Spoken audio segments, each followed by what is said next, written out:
Welcome back to AlwaysAroundNet and episode 2 of Ultra Frontier Explorer, the series in which we look at space exploration and other extreme environments. Now, in episode 1, I promised to explain in more detail why it is that the electrostatic ion thrusters used by NASA's Dawn spacecraft have allowed it to consecutively orbit two separate extraterrestrial bodies, Vesta and Ceres in the asteroid belt. For the first time ever, no other spacecraft has accomplished this before. To understand why this is such a leap forward in interplanetary propulsion, we need to understand the basics of interplanetary travel. In other words, how does a spacecraft get from one world to another? The most fuel efficient way to do this in a reasonable timescale is to use something called a Hohmann Transfer. In principle, it works like this. Once you've got your spacecraft into Earth orbit, then you need to put your spacecraft onto an ellipsoidal orbit that intersects it with the orbit of the planet you're aiming for. Once it completes that half of the ellipse and rendezvous with the planet you're aiming for, then it has to slow down enough to be captured by that planet's gravity. In other words, there are 2 points when you have to apply acceleration to your spacecraft. One is to get it out of Earth orbit onto the Hohmann Transfer orbit itself, and the second time is when you have to do an engine burn to decelerate your spacecraft so that it will drop into orbit around your target planet. For example, let's look at the simplified timeline of the 567 million kilometer journey of the Mars Science Laboratory, also known as Curiosity, from Earth to Mars. Now, the Mars Science Laboratory was put into Earth orbit using an Atlas V rocket. The last stage of the Atlas V rocket was still stuck to its back end as it went around in orbit. So, in order to change its velocity to get onto the Hohmann Transfer orbit that will take it to Mars, Mars Science Laboratory fired up the engine of that last stage, accelerating it to 94,000 kilometers an hour. It traveled on the ellipsoidal orbit for 8 months before it intersected the orbit of Mars. As it rendezvoused with Mars, it needed to decelerate, otherwise it would just carry on around this ellipsoidal orbit and come back to Earth. To decelerate, Mars Science Laboratory had to fire its built-in rocket engines. Only then was it captured by Mars gravity. Once captured by Mars gravity, Curiosity underwent the famous 7 minutes of terror, during which atmospheric drag against its heat shield further slowed it down, followed by the deployment of a supersonic parachute, which slowed it down, I think, to about 200 miles an hour because Mars' atmosphere is very thin, and then having to fire its rocket engines again to kind of hover above the surface before the famous sky crane actually lowered the rover down onto the surface itself. However, what we're really concerned with today is that initial acceleration out of Earth orbit onto the Hohmann Transfer orbit and then coasting to Mars before decelerating to be captured by Mars gravity in the first place. So as you can see, the ability to accelerate and decelerate is absolutely essential to interplanetary travel. Now, how do spacecraft accelerate and decelerate? Good question. And the answer is, to date, there have been 3 methods successfully used to accelerate and decelerate spacecraft. Number 1, chemical rockets. Number 2, ion engines. Number 3, solar sails. So let's have a look at the pros and cons of these different methods. There are various propellant types used to launch spacecraft from Earth's surface into space in the first place, And they can be grouped into three main categories: cryogenic or refrigerated fuels, most commonly liquid hydrogen, which is then oxidized by liquid oxygen. This produces a pretty big thrust per mass amounts of fuel used. Very famously used in the second and third stages of the Saturn V rockets used in the Apollo moon missions, also in the Space Shuttle's main engine, and often as the Centaur final stage used on Atlas V launches. For example, it was that Centaur upper stage that put Mars Science Laboratory onto its Hohmann Transfer orbit from low Earth orbit. The second type of rocket fuels used for launches are hypergolic propellants. Hypergolic sounds terribly fancy, but what it means is if you mix these two things together, they will spontaneously ignite. You don't have to use some kind of starter to get them going. This makes it pretty simple in terms of what plumbing and valves, etc., that you need to use to control your rocket engine. Most commonly used is something called hydrazine, which is N2H4, and to oxidize it, nitrogen tetroxide, N2O4.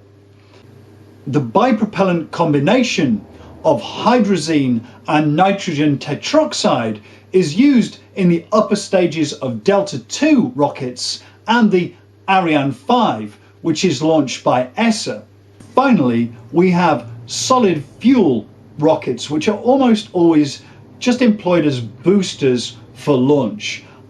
Whenever you see, for example, a Delta II or an Atlas V rocket being launched, or famously when you saw the space shuttle being launched, and you have those extra rockets strapped to it, those are solid fuel boosters.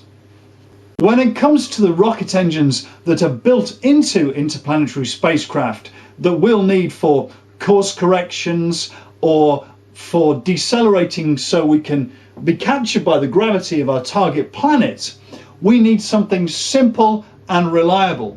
So most interplanetary spacecraft either make use of the hypergolic bipropellant combination of hydrazine and nitrogen tetroxide, or they go one step simpler and just use hydrazine on its own as a monopropellant.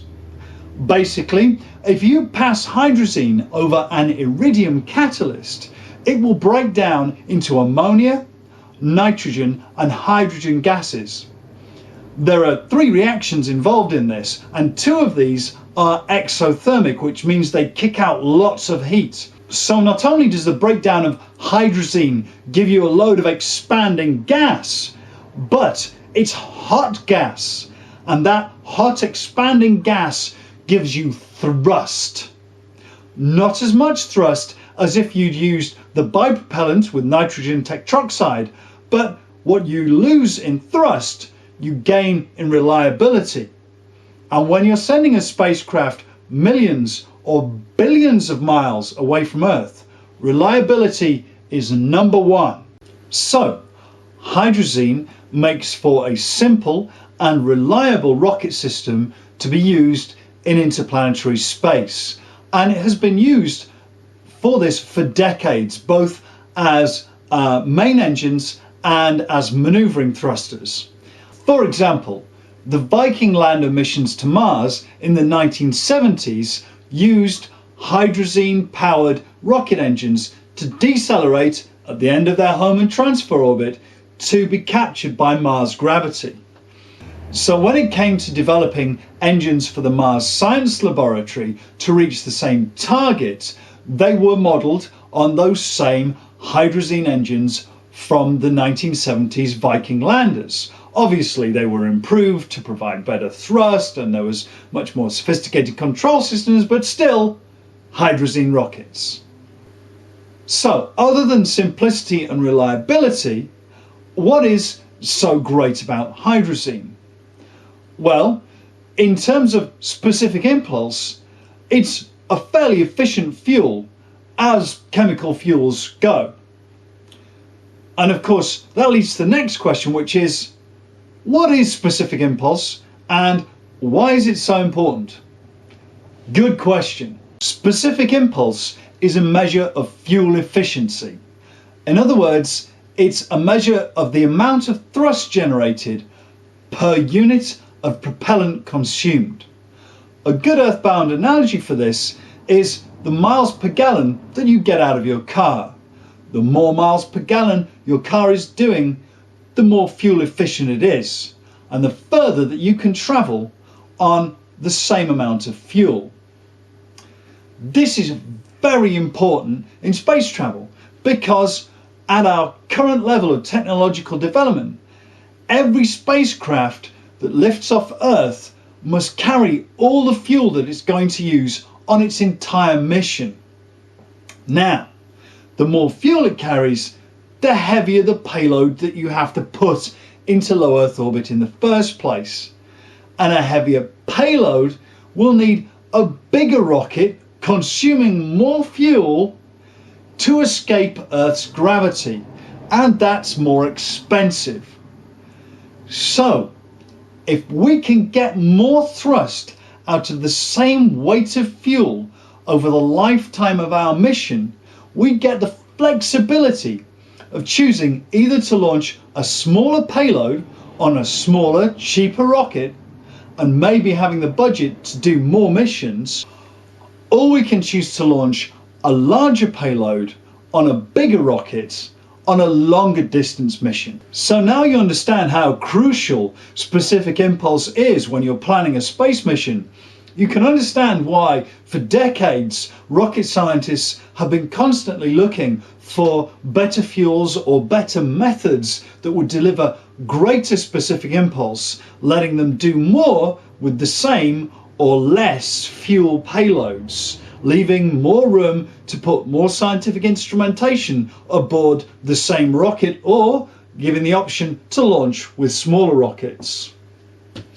And this is where ion engines, or more strictly speaking, electrostatic ion thrusters, come into play. Ion engines can deliver in the ballpark of 10 times better specific impulse than hydrazine thrusters. Which leads to the question, how do they work?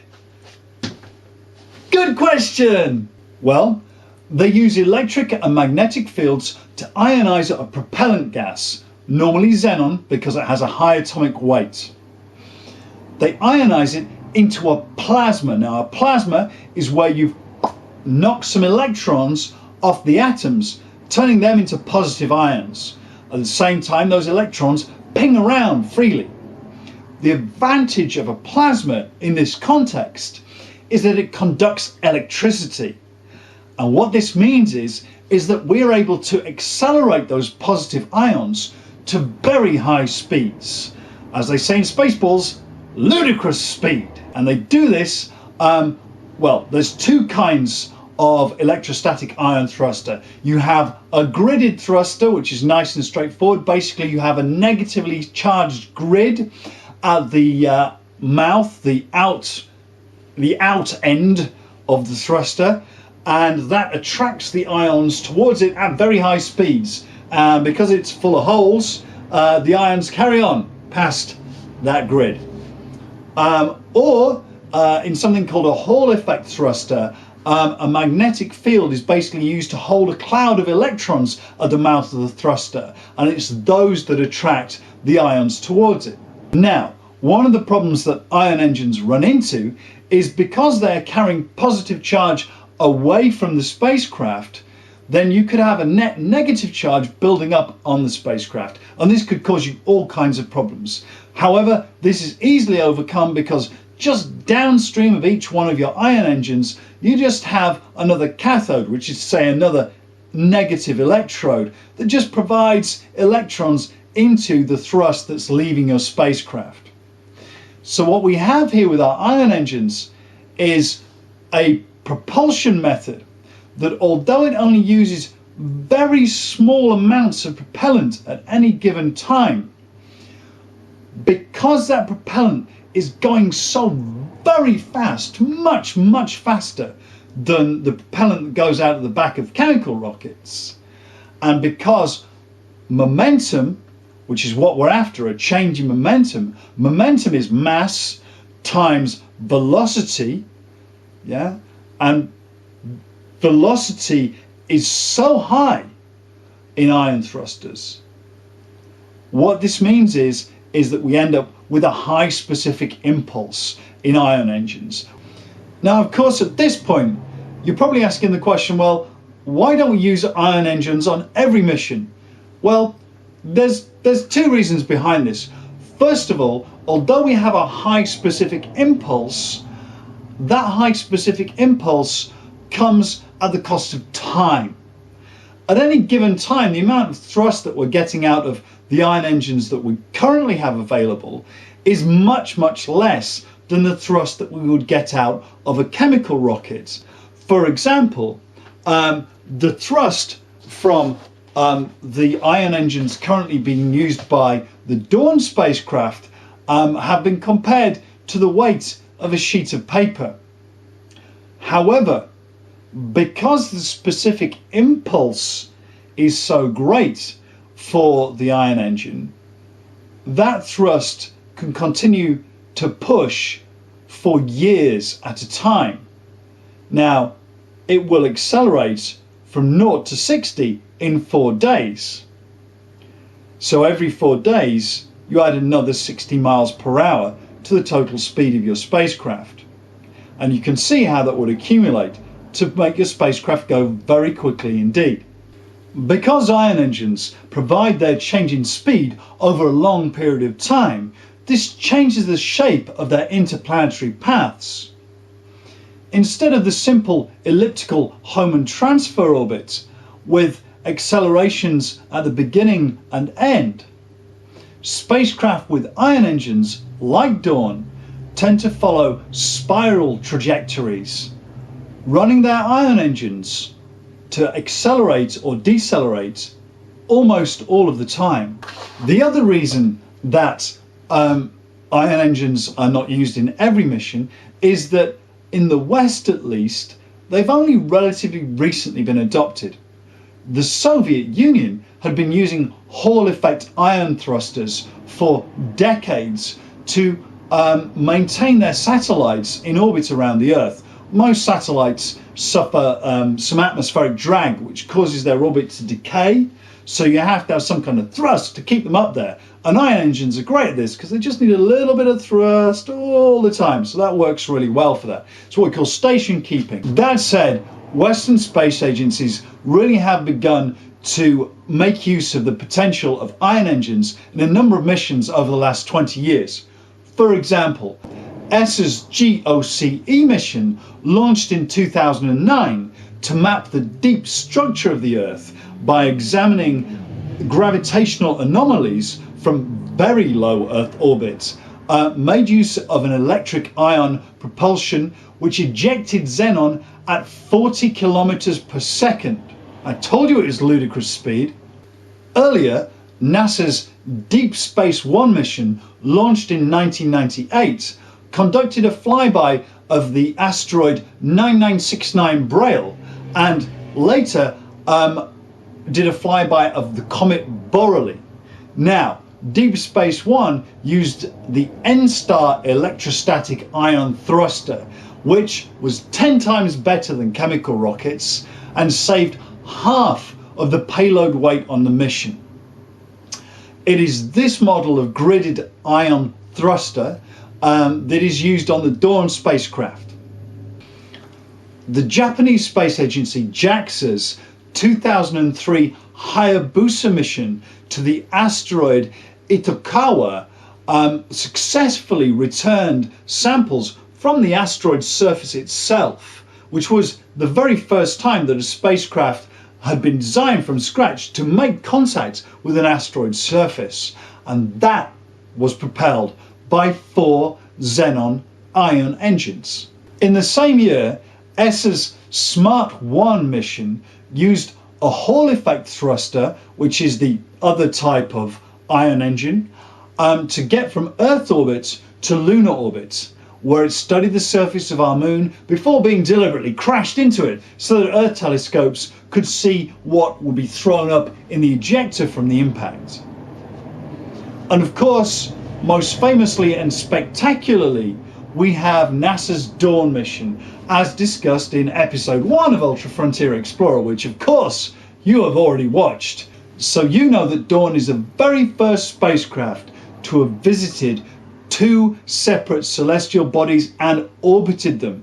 And of course, Dawn was able to do this because by employing an ion engine, its fuel efficiency was so much better than an equivalent mission using chemical rockets that it was able to generate sufficient acceleration and deceleration to enter orbit around Vesta in the first place, and then to leave orbit around Vesta and accelerate to reach Ceres and decelerate again to enter the orbit of Ceres. And you can see here from this animation, to which I've added some lovely music,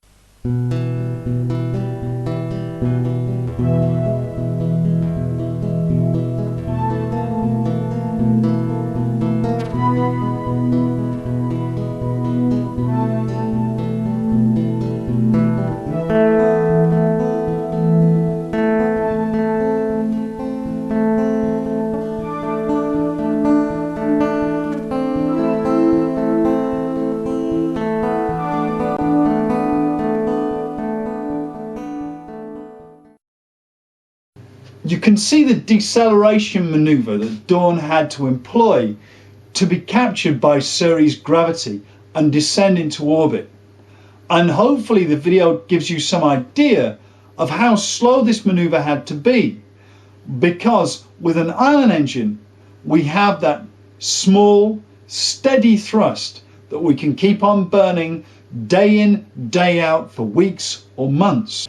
And what that means is, yes, we can do course corrections with an ion engine, and yes, we can do more course corrections with an ion engine than we could do with a chemical engines using the equivalent weight of fuel.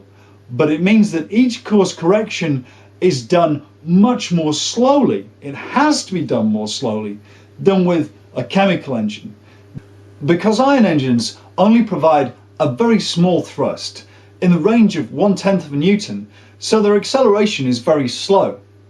Whereas chemical rockets provide a large thrust in the range of tens to hundreds of newtons or more, so their acceleration is much faster. So with an ion engine, there's no, we've arrived at the planet, fire a short burst of fuel, boom, we're in orbit. No, it's, we've arrived at the planet, fire the ion engines, wait for 3 weeks while we descend into our orbit. It's important to remember that the ion engines being used on NASA's Dawn spacecraft are the same design that were used on the 1998 Deep Space One mission. So there's been over 15 years of development in ion engine technology since then, with experimental ion engines at the moment in laboratories producing much more thrust than the ion engines that are already out there in deep space. So when we look to the future, there's good reason to suppose that ion engines will be tremendously useful in robotic space exploration, robotic mining of near-Earth objects and the asteroid belt, and perhaps even in driving manned missions out to, say, Mars or Venus at higher speeds than could be reached otherwise. In fact, NASA has recently declared the goal of halving the travel time to Mars from 8 months to 4. And they've entered into negotiations with the company Aerojet Rocketdyne to develop solar-powered ion engines that will be initially 6 times and eventually 40 times more powerful than Dawn's engines. This will also require significant improvements in solar panel technology to provide the level of electricity that these new ion engines will demand. Bearing in mind that to provide the electricity to run Dawn's engines, required solar panels the size of tennis courts. So you can see there are some serious technical hurdles to be overcome. But I'm confident that we will reach those goals sooner or later. As exciting as ion engines are, what if you didn't have to take any propellant into orbit from Earth at all? Well, there is a third way of propelling a spacecraft through interplanetary space without needing any fuel or reaction mass whatsoever. And this is solar sailing. There is a constant source of thrust pushing out endlessly from the center of our own solar system, the light from the sun itself. Yes, even though photons have zero mass, they can still carry momentum. And this is a measurable effect called the solar radiation pressure. In the vicinity of Earth, this produces a pressure of about 9 micronewtons, that's 9 millionths of a newton per meter squared of surface area, which sounds like a very small effect, but it is significant enough that it has to be taken into account when planning the trajectory of spacecraft, particularly spacecraft that have a large surface area, for instance, spacecraft with big solar panels. So far, solar sailing has been very much an experimental technology, but a few spacecraft have used it. NASA's NanoSail D2 was placed in low Earth orbit in 2010, where it successfully deployed its solar sail as it travelled around the Earth. By far and away the furthest travelled solar sail spacecraft to date has been JAXA's IKAROS spacecraft, which was launched in 2010 alongside JAXA's Akatsuki, the Venus Climate Orbiter. Not only did IKAROS successfully deploy its solar sail, but JAXA were able to demonstrate measurable acceleration due to solar radiation pressure. They were also able to control the attitude, which is to say, in what direction the spacecraft was made to point, by changing the reflection or absorption of small areas on the solar sail using liquid crystals, which could be electronically controlled. IKAROS successfully flew by Venus, making it the very first solar sail spacecraft to travel from Earth to another planet. IKAROS still, even now, continues on a wide orbit around the Sun, and when sufficient power falls on its solar panels, it is still able to transmit signals back to Earth. Right now, we're on the verge of another historic first in the history of solar sailing spacecraft. In a project that has been decades in the making, originally envisioned by Carl Sagan and carried through by the Planetary Society that he helped found, LightSail is in orbit around the Earth. LightSail is a small CubeSat, like the NanoSail D2, but unlike the NanoSail D2, LightSail is solely citizen funded. This LightSail prototype that is in Earth orbit right now has successfully deployed both its solar panels and its solar sail. All being well, hopefully in 2016, the second LightSail craft will be launched into a higher orbit than this prototype. A high enough orbit to take it out of atmospheric drag, where we can really see it doing some solar sailing, the kind of solar sailing that JAXA's IKAROS has done. This will be tremendously exciting as a demonstration project, because it will prove that solar sailing is inexpensive enough that it can be crowdfunded, really opening up and democratizing space exploration for pretty much everyone.